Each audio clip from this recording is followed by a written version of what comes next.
नमस्कार। आज हम कक्षा 11 एनसीईआरटी रसायन विज्ञान का पाठ 6 ऊष्मागतिकी के बारे में पढ़ेंगे। इस पाठ में हम निकाय, निकाय के प्रकार, निकाय के गुणधर्म और ऊष्मा, आंतरिक ऊर्जा, कार्य तथा दाब आयतन कार्य के बारे में जानेंगे। ऊष्मागतिकी, ऊष्मागतिकी का शाब्दिक अर्थ ऊष्मा का प्रवाह होता है। ऊष्मागतिकी विज्ञान की वह शाखा है जिसमें किसी पदार्थ के द्वारा विभिन्न ऊर्जाओं में अंतः परिवर्तन का अध्ययन किया जाता है, जहां ऊष्मा ऊर्जा के रूप में है। उदाहरण के लिए, जब ईंधन जैसे मीथेन गैस, रसोई गैस या कोयला हवा में जलाते हैं, तब उनके अणुओं में संग्रहित रासायनिक ऊर्जा ऊष्मा में बदल जाती है। इसी तरह से इंजन में ईंधन जलता है, तब रासायनिक ऊर्जा यांत्रिक कार्य में प्रयुक्त हो जाती है।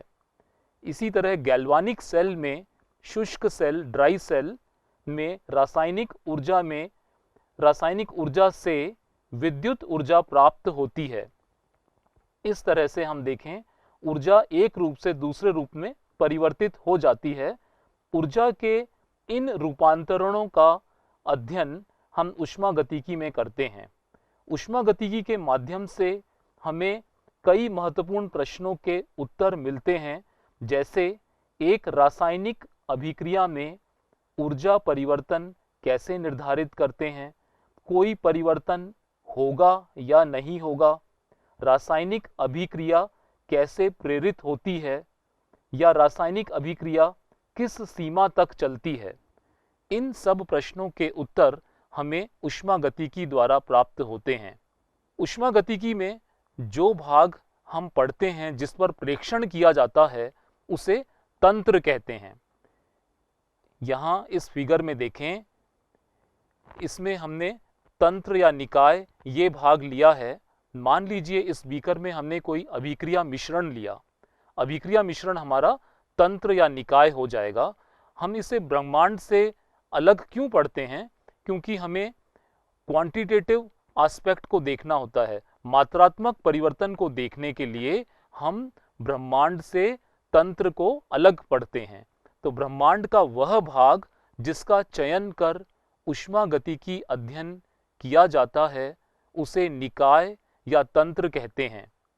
इसमें बीकर में रखा हुआ अभिक्रिया मिश्रण निकाय होगा, तथा यह बीकर जिस कमरे में रखा है, इस बीकर के अलावा सारा भाग परिवेश कहलाता है। निकाय और परिवेश को मिलाकर ब्रह्मांड बनता है। परिवेश या परिपार्श्व सराउंडिंग, ब्रह्मांड में निकाय के अतिरिक्त शेष भाग परिवेश कहलाता है, जो निकाय से द्रव व ऊर्जा का विनिमय करता है। जैसे किसी पात्र में रखे हुए जल पर ताप या दाब का अध्ययन किया जाता है, तब इसमें जल निकाय है तथा जल को छोड़कर पात्र का शेष भाग परिवेश होता है। निकाय व परिवेश को मिलाकर ब्रह्मांड बनता है। निकाय के प्रकार, निकाय 3 प्रकार के होते हैं। इनमें पहला देखें, खुला निकाय। ऐसा निकाय जिससे द्रव्य व ऊर्जा दोनों का ही विनिमय होता है, वह खुला निकाय कहलाता है। जैसे किसी खुले पात्र में रखा हुआ गर्म जल। इस चित्र में देखें, ये निकाय दिखाया है, जो कोई अभिक्रिया मिश्रण या जल हो सकता है।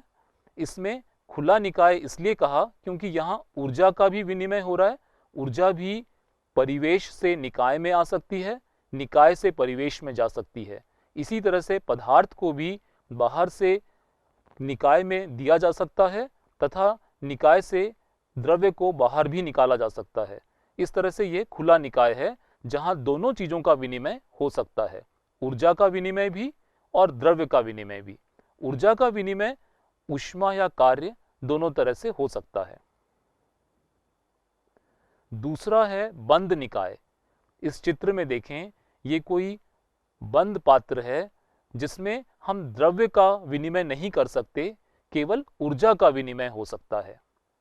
परिवेश से ऊर्जा निकाय में आ सकती है या निकाय से परिवेश में जा सकती है, लेकिन द्रव्य का विनिमय नहीं होगा। ऐसा निकाय जिससे द्रव्य का विनिमय नहीं होता है परंतु ऊर्जा का विनिमय होता है, वह बंद निकाय कहलाता है। जैसे किसी बंद पात्र में रखा हुआ गर्म जल। विलगित निकाय, इस चित्र में देखें, विलगित निकाय का मतलब है जहां ना ही द्रव्य का विनिमय हो सकता है और ना ही ऊर्जा का विनिमय हो सकता है। परिवेश के साथ ना तो द्रव्य का और ना ही ऊर्जा का, दोनों ही विनिमय नहीं हो सकते। तो ऐसा निकाय जिससे द्रव्य तथा ऊर्जा दोनों का ही विनिमय नहीं होता है, उसे विलगित निकाय कहते हैं। जैसे थर्मस में रखा हुआ गर्म जल।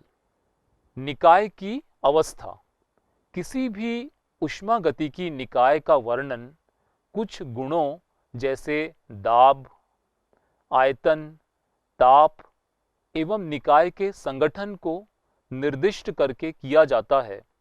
उष्मागतिकी में हम निकाय की अवस्था को अवस्था फलों या अवस्था चरों द्वारा व्यक्त करते हैं। क्या हैं ये अवस्था चर?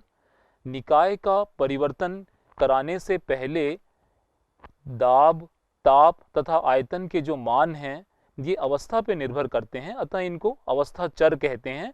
और किसी परिवर्तन से पहले इनका मान क्या है तथा निकाय में किसी परिवर्तन के बाद इनका मान क्या है, उनके द्वारा हम निकाय की अवस्था को बताते हैं।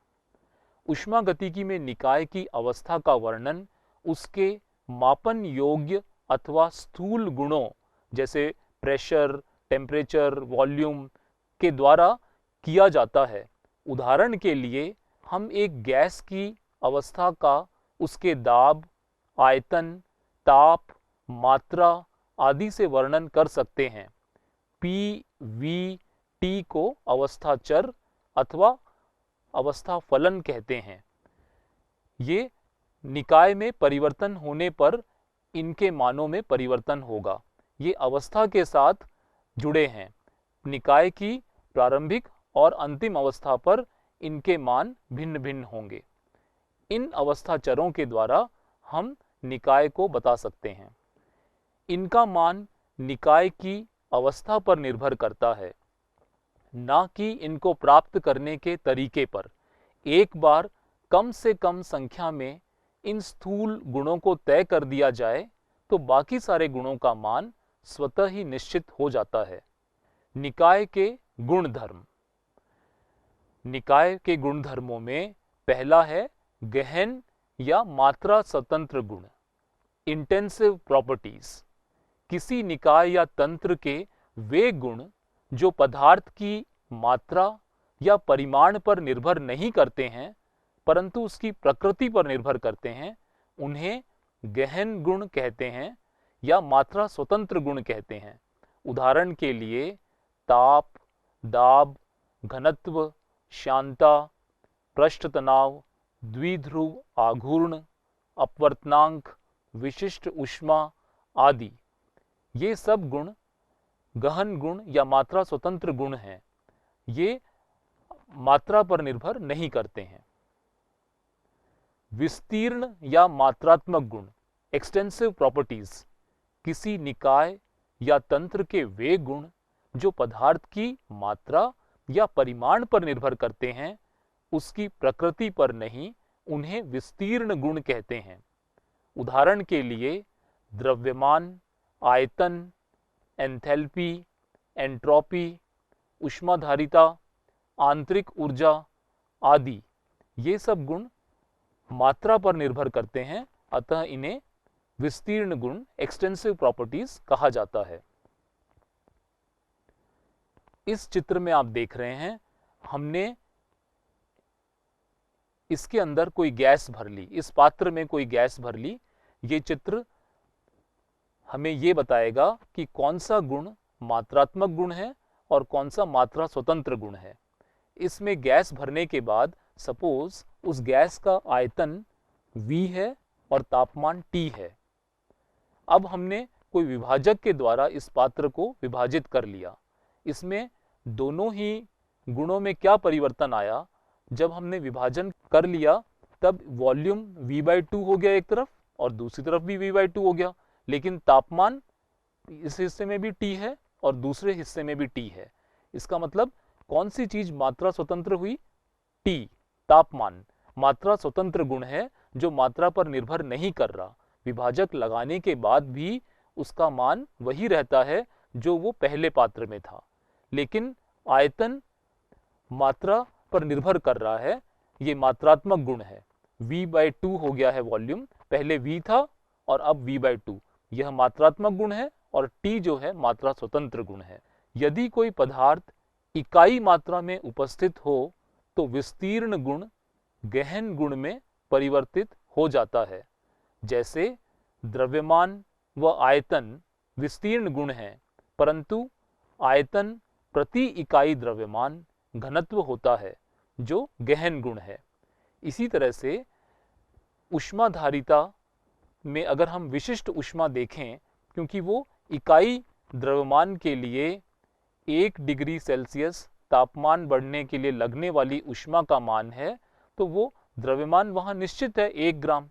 अतः विशिष्ट ऊष्मा मात्रा स्वतंत्र गुण हो गया है। तो इकाई मात्रा में जो भी गुण हम पढ़ेंगे वो विस्तीर्ण गुण से गहन गुण में या मात्रा स्वतंत्र गुण में परिवर्तित हो जाएंगे। आंतरिक ऊर्जा किसी निकाय या तंत्र में उपस्थित पदार्थ के परमाणु, अणु या आयन में उपस्थित ऊर्जा, जैसे विद्युत ऊर्जा, रासायनिक ऊर्जा, ऊष्मीय ऊर्जा, कंपन ऊर्जा, गतिज ऊर्जा, स्थितिज ऊर्जा आदि का सम्मिलित रूप आंतरिक ऊर्जा कहलाता है। अर्थात किसी भी पदार्थ में उपस्थित परमाणु अणुओं की सम टोटल एनर्जी, पूरी ऊर्जा जो है वह किसी भी रूप में हो सकती है, उन सब का जोड़ आंतरिक ऊर्जा कहलाता है। इसे U द्वारा प्रदर्शित करते हैं। यह ताप, दाब व आयतन के समान ही एक प्रकार का अवस्था फलन है जो प्रारंभिक व अंतिम अवस्था पर निर्भर करता है। इसे प्राप्त किए गए पथ पर निर्भर नहीं करता। किसी निकाय या तंत्र की आंतरिक ऊर्जा में परिवर्तन निकाय पर या निकाय द्वारा कार्य कर तथा निकाय द्वारा परिवेश को ऊष्मा देकर या ऊष्मा ग्रहण कर किया जा सकता है। इस तरह से हमने देखा कि आंतरिक ऊर्जा में जो परिवर्तन है, या तो ऊष्मा निकाय द्वारा बाहर दी जाए या बाहर से निकाय द्वारा ली जाए, या कार्य के द्वारा निकाय कार्य करे या निकाय पर कार्य किया जाए, तब आंतरिक ऊर्जा का परिवर्तन हो सकता है। माना किसी निकाय की प्रारंभिक अवस्था A है व अंतिम अवस्था B है, तो उसकी प्रारंभिक ऊर्जा UA होगी और अंतिम ऊर्जा UB होगी। ऊर्जा का परिवर्तन delta U UB minus UA। किसी अभिक्रिया के लिए delta U UP minus UR। UP क्या है? उत्पाद की आंतरिक ऊर्जा, और UR है अभिकारक की आंतरिक ऊर्जा। तो उत्पाद की आंतरिक ऊर्जा में से अभिकारक की आंतरिक ऊर्जा घटाकर डेल्टा U का मान निकाल सकते हैं। कार्य व ऊष्मा, जब किसी निकाय द्वारा परिवेश पर कार्य होता है तो कार्य ऋणात्मक तथा निकाय पर कार्य किया जाता है तो वह धनात्मक होता है।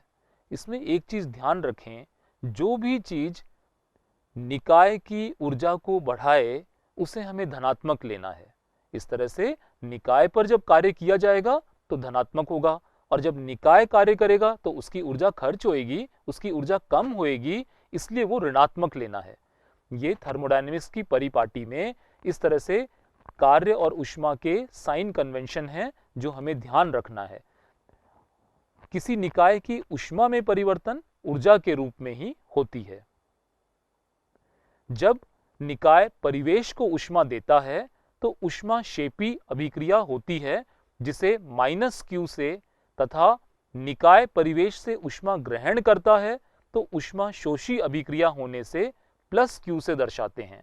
यहां भी हम देखते हैं ऊष्मा के रूप में यदि ऊष्मा ग्रहण की जा रही है निकाय द्वारा तो प्लस Q, पॉजिटिव साइन, और यदि निकाय से ऊष्मा बाहर दी जा रही है तो उसकी एनर्जी कम हो रही है तो उस ऊष्मा को माइनस Q लिया जाएगा। रुद्धोष्म निकाय, एडियाबैटिक सिस्टम। एडियाबैटिक सिस्टम वो होते हैं जहां इस फिगर में देखें Q इज इक्वल टू 0, ना तो ऊष्मा बाहर से अंदर आती है और ना ही अंदर से ऊष्मा बाहर जाएगी, जो कंप्लीटली एडियाबैटिक वॉल्स हैं, रुद्धोष्म दीवारें हैं जिनसे ऊष्मा का स्थानांतरण नहीं हो सकता है। इस निकाय पर 1 किलोजूल कार्य से आंतरिक ऊर्जा परिवर्तन है ना। 1 किलोजूल कार्य, हम मान लीजिए अगर हमने पानी इसके अंदर लिया है और छोटे पैडल्स को चलाकर 1 किलोजूल कार्य करा दें और हम उससे आंतरिक ऊर्जा परिवर्तन देखें, या हम 1 किलोजूल कार्य इमर्शन रॉड लगाकर कराएं और फिर हम आंतरिक ऊर्जा का परिवर्तन देखे हैं, दोनों ही स्थितियों में डेल्टा यू का मान समान होगा। इससे पता लगता है कि यदि हम समान कार्य करा रहे हैं तो हम समान अवस्थाओं पर पहुंचते हैं, जिससे आंतरिक ऊर्जा का परिवर्तन बराबर आ रहा है। और आंतरिक ऊर्जा एक अवस्था फलन है, जो कि अवस्था के साथ, अगर अवस्था समान रहती है 1 किलोजूल कार्य के द्वारा, तो समान अंतर आता है, delta U is equal to U B minus U A, और ताप परिवर्तन होगा delta T is equal to T B minus T A. निकाय पर किया गया निश्चित कार्य निकाय की अवस्था में समान परिवर्तन लाता है। हमने जो निश्चित कार्य 1 किलोजूल, चाहे हम किसी भी तरीके से कार्य को करें, या तो हमने पैडल्स को घुमा के पानी को गर्म करने की कोशिश की 1 किलोजूल कार्य के द्वारा, या हमने इमर्शन रॉड लगा के 1 किलोजूल कार्य किया, दोनों ही स्थितियों में क्योंकि हम समान अवस्था पे पहुंचते हैं, अतः तापमान का अंतर भी और आंतरिक ऊर्जा का अंतर भी समान रहता है।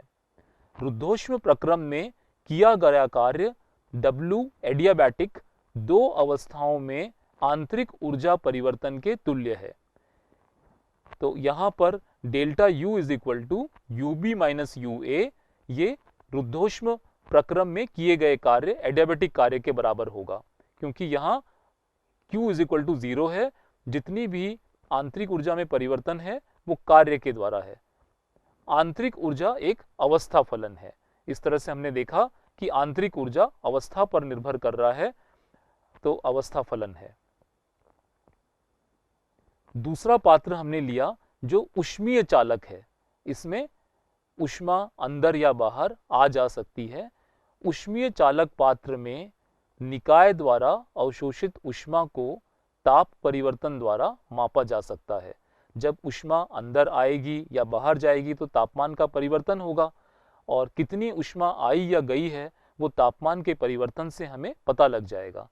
और इसमें हमने एक चीज मानी है कि जब स्थिर आयतन हो, जब आयतन में परिवर्तन नहीं होता तो कार्य नहीं हो रहा, यहाँ पे केवल ऊर्जा का ही, ऊष्मा का ही विनिमय हो रहा है, तब आंतरिक ऊर्जा में परिवर्तन delta U is equal to Q होगा। दाब आयतन कार्य, प्रेशर वॉल्यूम वर्क, अनुत्क्रमणीय प्रक्रम, किसी गैसीय निकाय के लिए दाब आयतन कार्य की गणना करने के लिए एक बेलनाकार आकृति के सिलेंडर में 1 मोल आदर्श गैस भरी जाती है तथा इसमें एक घर्षण रहित पिस्टन लगा होता है।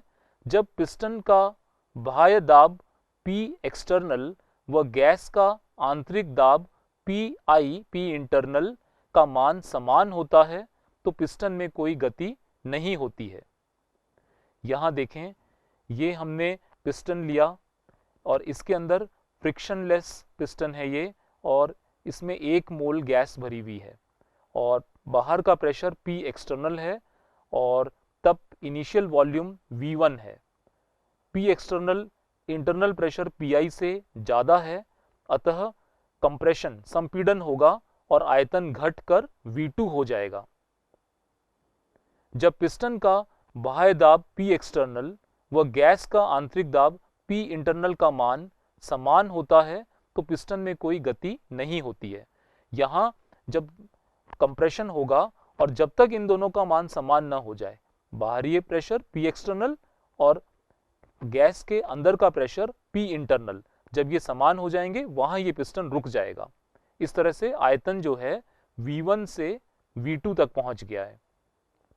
इस शेडेड एरिया के द्वारा हमें कार्य का पता चलता है जो कि P external into delta we, आयतन में जो परिवर्तन हुआ वो इंटू एक्सटर्नल प्रेशर करके हम कार्य निकाल सकते हैं।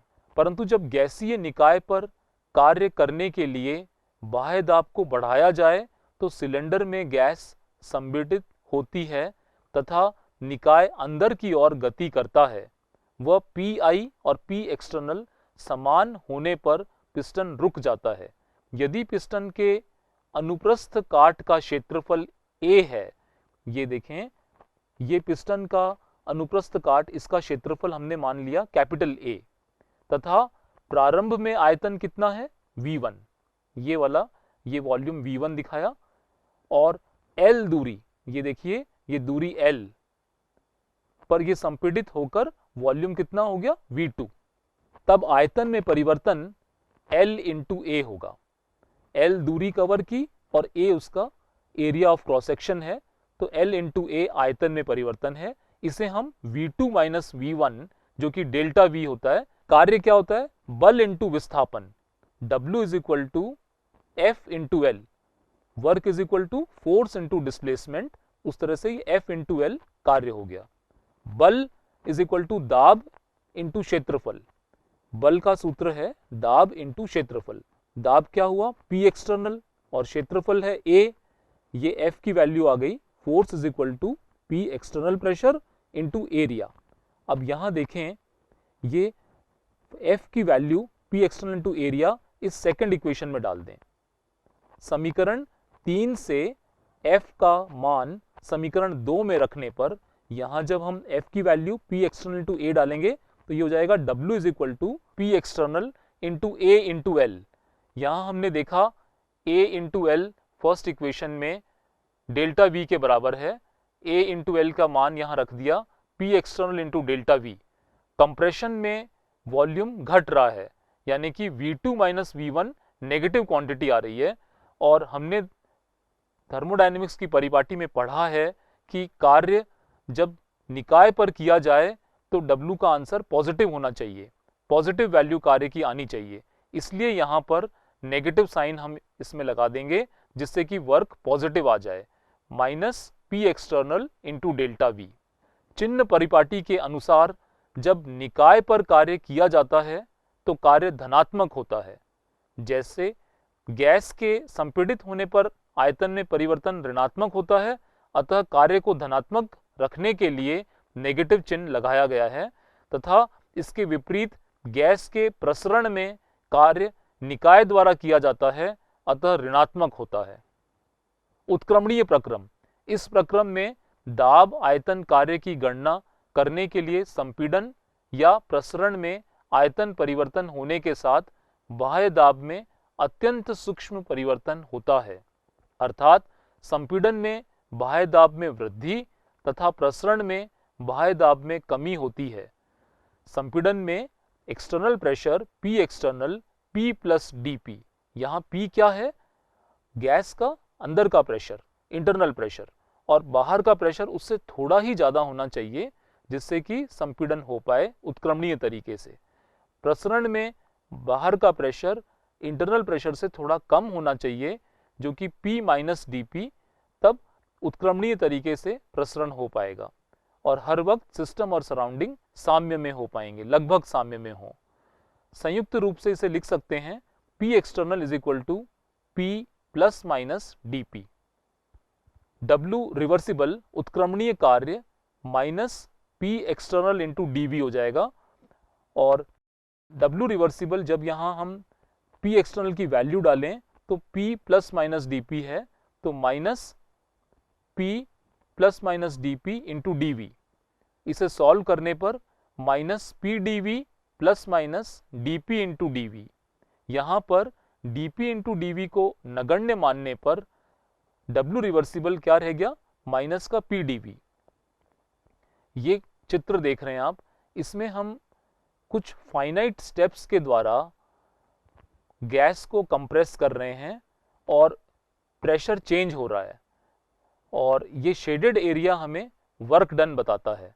और ये इनफाइनाइट स्टेप्स के द्वारा हम गैस को कंप्रेस कर रहे हैं V1 वॉल्यूम से V2 पर, और ये शेडेड एरिया वर्क बताता है, कार्य बताता है। W reversible is equal to minus PdV, और इसे हमें इंटीग्रेट करना पड़ेगा इन दो वॉल्यूम्स के बीच में। तो reversible work is equal to minus P integration of dV from V1 to V2, V1 volume से V2 वॉल्यूम तक इसे इंटीग्रेट करेंगे, तो इस तरह से रिवर्सिबल वर्क प्राप्त कर पाएंगे। आदर्श गैस समीकरण में हम जानते हैं PV is equal to nRT, तो P क्या हो जाएगा, nRT अपॉन V। P का मान समीकरण 7 में रखने पर W रिवर्सिबल हो जाएगा। P की जगह पे हमने nRT अपॉन V लिखा, तो माइनस nRT इंटीग्रेशन से बाहर, और अंदर में dV अपॉन V हो गया, जिसका इंटीग्रेशन V1 से V2 तक करना है। और इंटीग्रेशन जब हम dV अपॉन V का करते हैं तो ये इसका आंसर निकलता है natural log upper limit upon lower limit, यानी कि ln V2 अपॉन V1। तो इस तरह से W रिवर्सिबल हो गया minus nRT natural log V2 upon V1। आयतन परिवर्तित होने पर रिवर्सिबल वर्क डन, जब हम नेचुरल लॉग को log टू द बेस 10 में चेंज करेंगे तो 2.303 लगाना पड़ेगा, तो minus 2.303 nRT log V2 upon V1। और दाब परिवर्तित होने पर हम इस वॉल्यूम के परिवर्तन को दाब के टर्म्स में निकालें, तो ये equation P1V1 is equal to P2V2, इससे आप निकाल लें V2 अपॉन V1 कितना हो जाएगा, P1 अपॉन P2 के बराबर।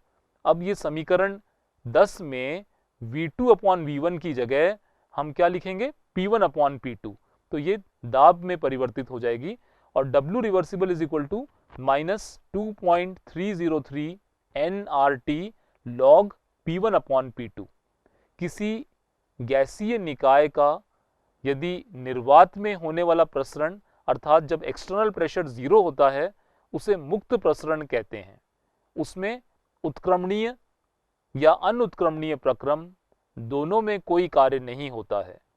जब एक्सटर्नल प्रेशर, बाहर का प्रेशर 0 होगा, हमने वर्क डन के जितने फॉर्मूले देखे उनमें एक्सटर्नल प्रेशर इनटू dV या external pressure into delta V लिखा। जब एक्सटर्नल प्रेशर 0 होगा तो वर्क डन 0 हो जाएगा। इस तरह इसे मुक्त प्रसरण कहा जाता है। जहां एक्सटर्नल प्रेशर 0 होता है वहां वर्क डन 0 होगा। इस प्रकार आज की कक्षा में हमने सीखा परिवेश और निकाय के बारे में, निकाय के प्रकारों के बारे में, निकाय के गुण धर्मों के बारे में, आंतरिक ऊर्जा, ऊष्मा और कार्य के बारे में, और दाब और आयतन के कार्य के बारे में। अब हम अगले भाग में ऊष्मागतिकी के प्रथम नियम, डेल्टा H और डेल्टा U में संबंध, ऊष्माधारिता, एंथैल्पी आदि के बारे में चर्चा करेंगे। नमस्कार।